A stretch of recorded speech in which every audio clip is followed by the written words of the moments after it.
मुलांनो, कंसात दिलेले चिन्ह कुठले आहे? कॉमा, स्वल्पविराम.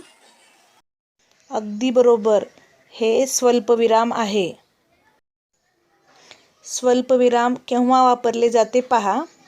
एकाच जातीचे अनेक शब्द असल्यास, छोटे छोटे वाक्य असल्यास, संबोधनाचे वेगळेपण दाखवण्यासाठी, हो, नाही यासारख्या शब्दांनी वाक्य सुरू झाल्यास स्वल्पविराम वापरले जाते.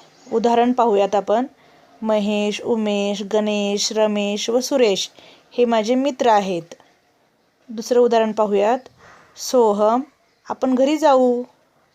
आणखी एक उदाहरण पहा. हो, मी त्याला सांगितले.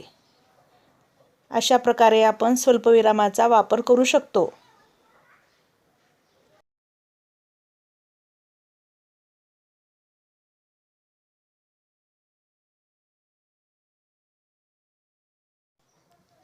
सरावासाठी इथे काही प्रश्न दिले आहेत.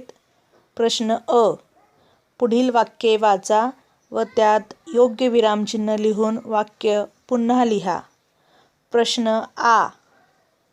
पुढीलपैकी कोणत्या वाक्यात स्वल्पविराम आला आहे ते ओळखा व ते वाक्य पुन्हा लिहा.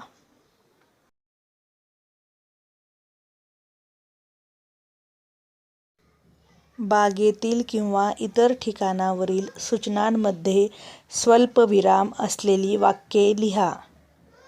दररोजच्या बोलण्यामध्ये ज्या वाक्यामध्ये स्वल्पविराम असतो अशी 5 वाक्य लिहा.